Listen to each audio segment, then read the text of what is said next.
ओम नमः शिवाय। आज की वीडियो में मैं आपको सुनाऊंगी अमावस्या और पूर्णिमा, दो बहनों की बड़ी ही पावन और बड़ी ही दुर्लभ व्रत कथा, जिस कथा को सुनने मात्र से सभी दुखों और गरीबी से छुटकारा मिल जाता है। तो वीडियो को अंत तक अवश्य ही देखिएगा। तो आइए मेरे साथ सुनते हैं भगवान शिव का ध्यान करते हुए अमावस्या और पूर्णिमा, दो बहनों की व्रत कथा। एक राज्य में एक राजा और एक रानी रहते थे, जिनकी 4 संतानें थीं, 2 लड़के और 2 लड़की। एक लड़की का नाम पूर्णिमा तथा दूसरी लड़की का नाम अमावस्या था। पूर्णिमा घर के कामों में निपुण थी और घर का पूरा काम करती थी और भगवान की पूजा आराधना भी किया करती थी। इसके अतिरिक्त वह गौ माता की सेवा भी किया करती थी। और उसकी दूसरी बहन अमावस्या न ही घर का कोई काम करती थी और न ही भगवान की पूजा अर्चना करती थी और न ही गौ माता की सेवा किया करती थी। पूर्णिमा सर्वगुण संपन्न थी, फिर भी राजा और रानी अपने दोनों बेटों तथा पुत्री में अमावस्या को ही प्यार किया करते थे और वह पूर्णिमा से प्यार नहीं करते थे और उसके साथ भेदभाव करते थे। राजा के चारों पुत्र और पुत्री धीरे धीरे बड़े हो रहे थे। जब वे बड़े हो गए तब राजा ने अपने दोनों पुत्रों का विवाह योग्य कन्याओं के साथ करा दिया।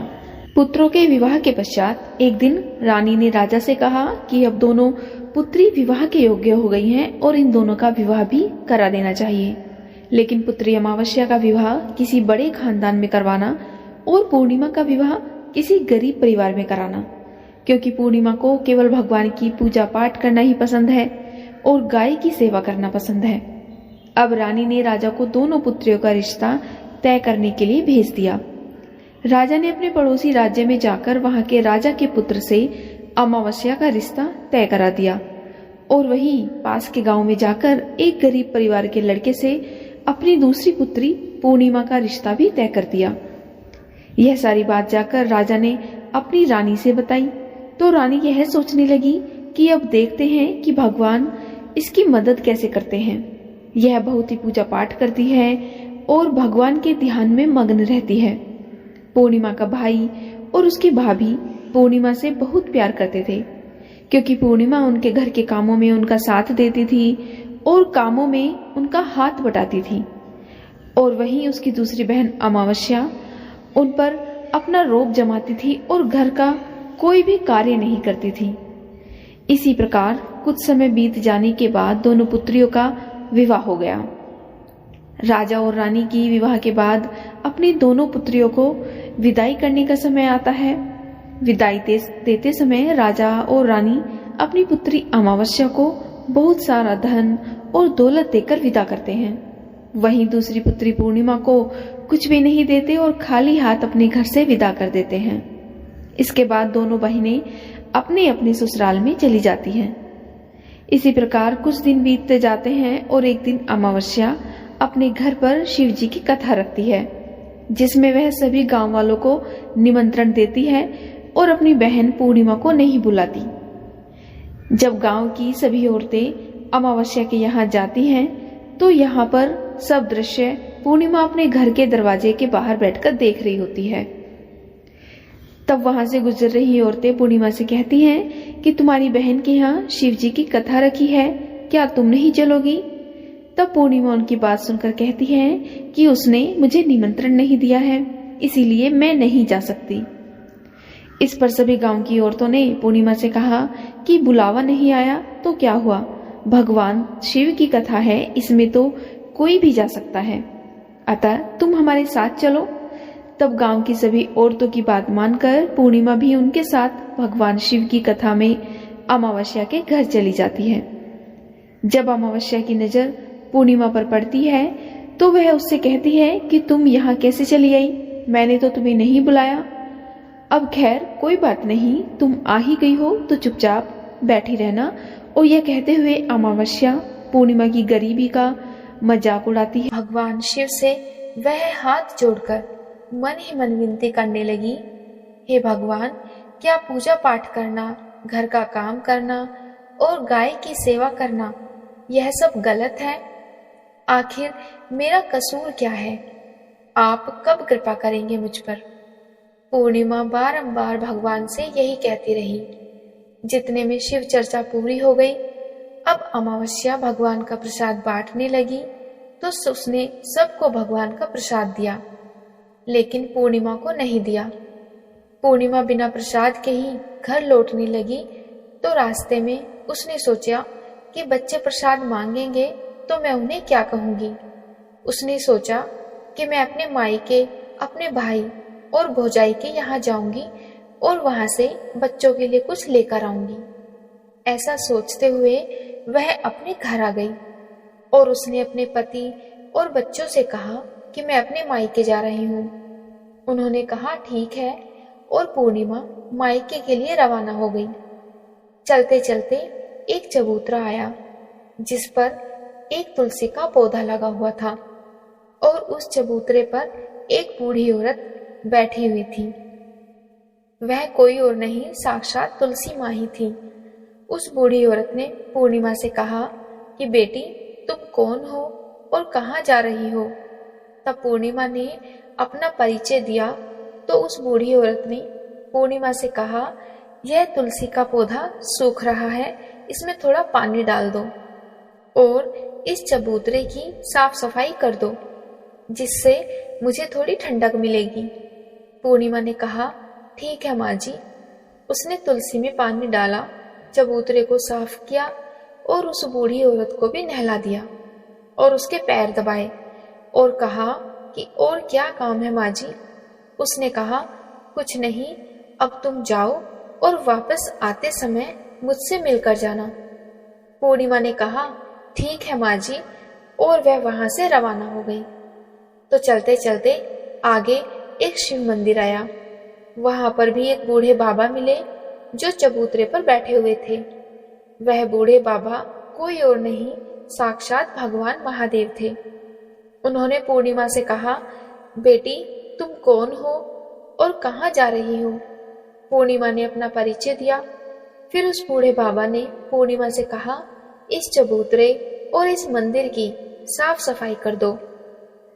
पूर्णिमा ने कहा ठीक है बाबा, और उसने चबूतरे और मंदिर की साफ सफाई की और पूजा पाठ की और उस बूढ़े बाबा को भी नहला दिया और कहा कि और क्या काम है बाबा?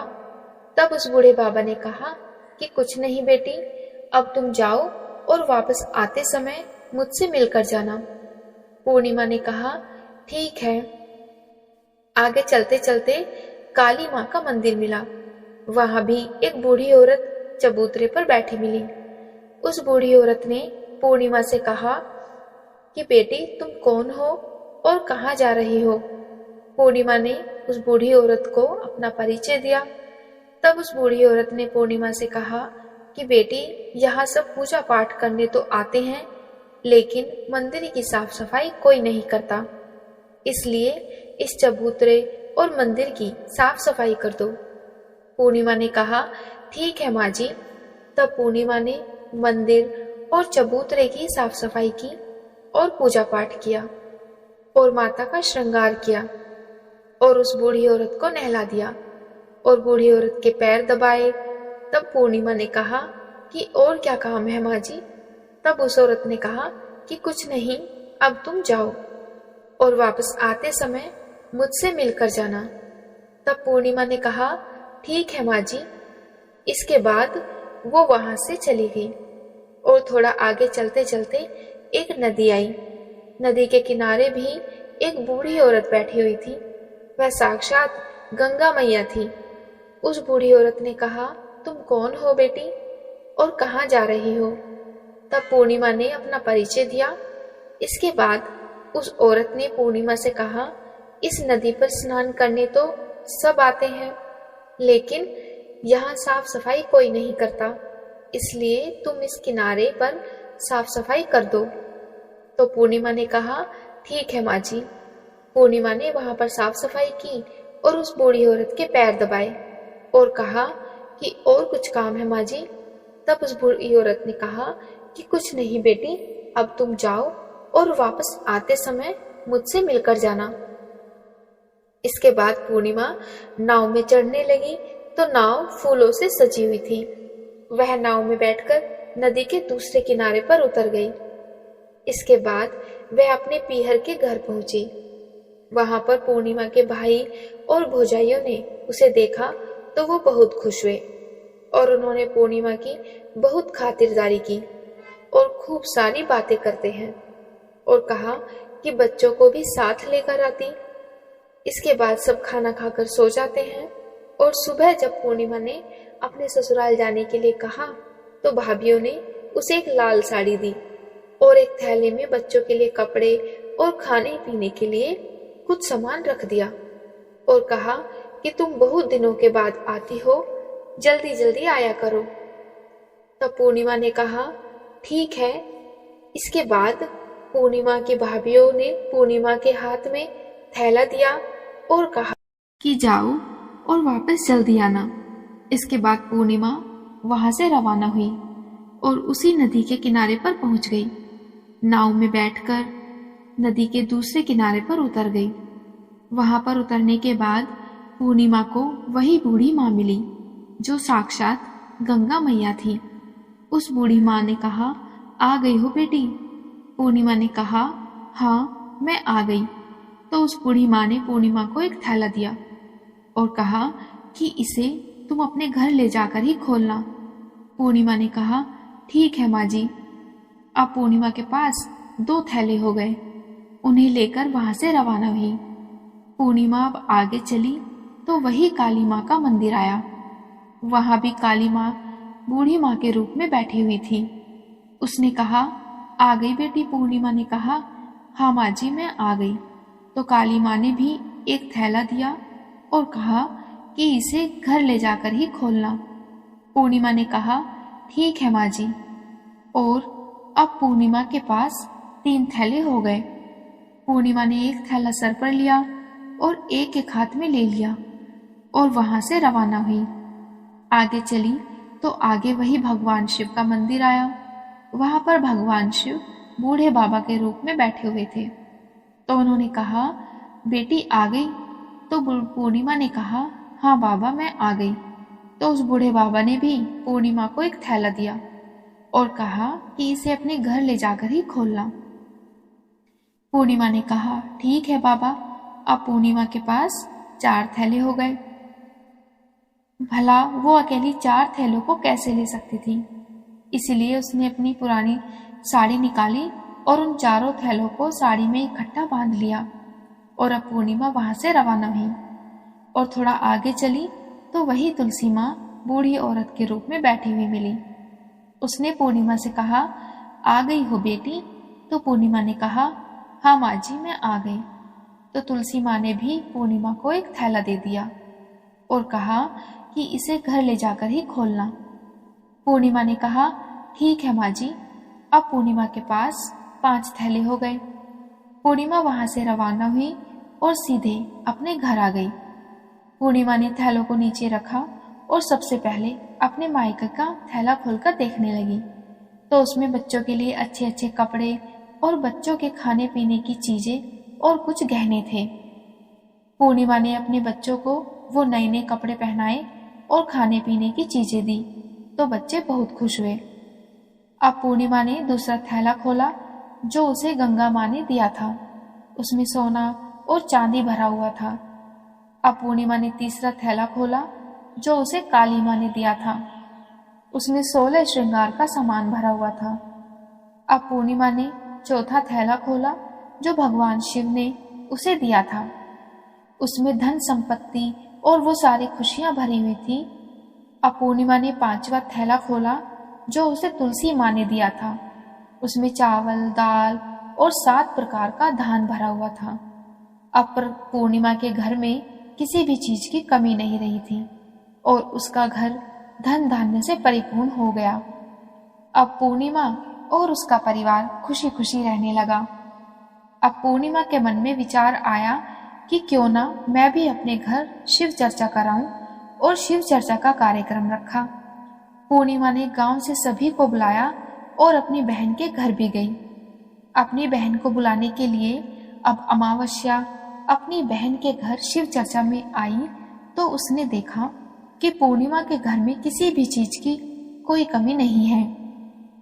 इतनी धन दौलत देखकर अमावस्या आश्चर्यचकित रह गई और उसने पूर्णिमा से कहा कि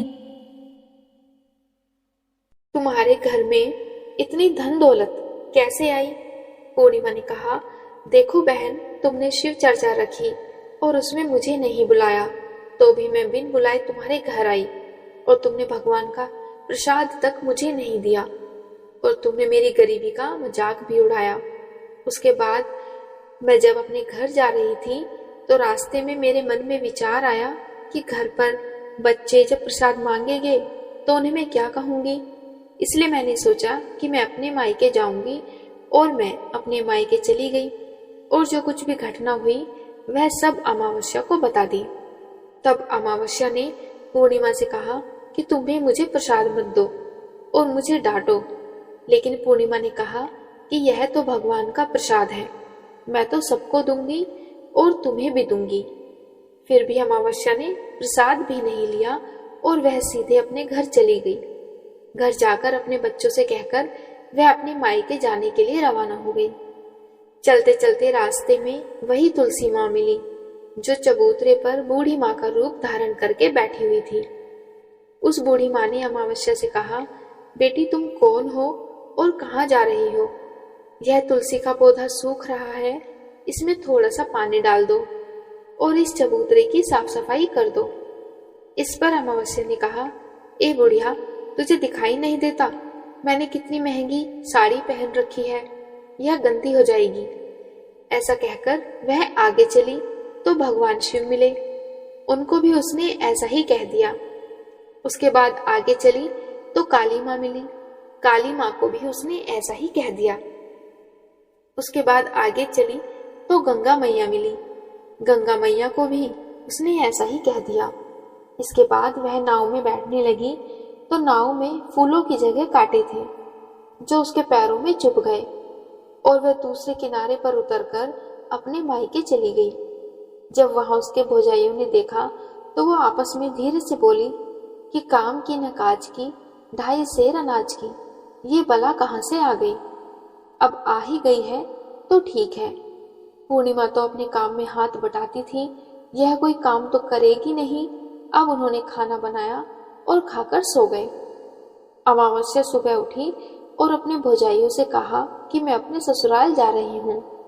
तो उन्होंने कहा, ठीक है जाओ। अमावस्या बोली, पूर्णिमा को तो तुमने एक थैला दिया था और मुझे कुछ नहीं दोगे क्या? भौजाइयों ने कहा, तुम घर जाओ, थैला तुम्हारे घर पहुंच जाएगा। फिर वह वहां से रवाना हुई और नदी के किनारे आकर नाव में बैठकर दूसरे किनारे पहुंच गई। वहां गंगा मैया बूढ़ी माँ का रूप धारण करके बैठी हुई थी। बूढ़ी माँ ने कहा, आ गई बेटी? तो उसने कहा, हाँ आ गई। अमावस्या ने कहा, तुमने पूर्णिमा को एक थैला दिया था और मुझे नहीं दोगे क्या? बूढ़ी माँ ने कहा, तुम अपने घर जाओ, थैला तुम्हारे घर पहुंच जाएगा। इसके बाद काली माँ ने भी ऐसे ही कह दिया। इसके बाद भगवान शिव ने भी और तुलसी माता ने भी ऐसे ही कह दिया। इसके बाद जब वह अपने घर पहुंची तो आंगन में 5 थैले रखे हुए थे। अमावस्या ने अपने मन में सोचा कि आज तो मैं निहाल हो गई। उसने जल्दी जल्दी से सभी थैलों को खोला तो उसमें किसी में मिट्टी तो किसी में पत्थर तो किसी में कंकड़, किसी में कोयला और किसी में सांप बिच्छू भरे हुए थे। यह सब देखकर उसने अपना सर पकड़कर कहने लगी, हे भगवान, मुझे मायके में भी कुछ नहीं मिला और इन थैलों में भी कुछ नहीं मिला। इसके बाद अमावस्या दौड़ती हुई अपनी बहन पूर्णिमा के घर गई और पूर्णिमा से कहा कि तुझे तो इतना सब कुछ मिला और मुझे कुछ नहीं मिला, आखिर क्यों? पूर्णिमा ने कहा कि मैं जब अपने मायके जाती हूँ तो अपनी भौजाइयों के साथ मिलकर काम करती हूँ और तुमने कभी उनकी इज्जत नहीं की है, इसलिए तुम्हें वो भला क्या देती।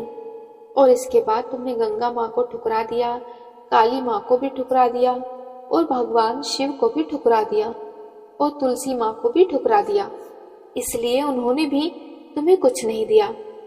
तब अमावस्या बोली, बहन, मुझे माफ कर दो। मैंने सदा तुम पर अत्याचार किए हैं। मुझे कुछ नहीं मिला तो कोई बात नहीं, मैं भगवान की भक्ति करके सब कुछ प्राप्त कर लूंगी। मुझे इसका रहस्य बताओ।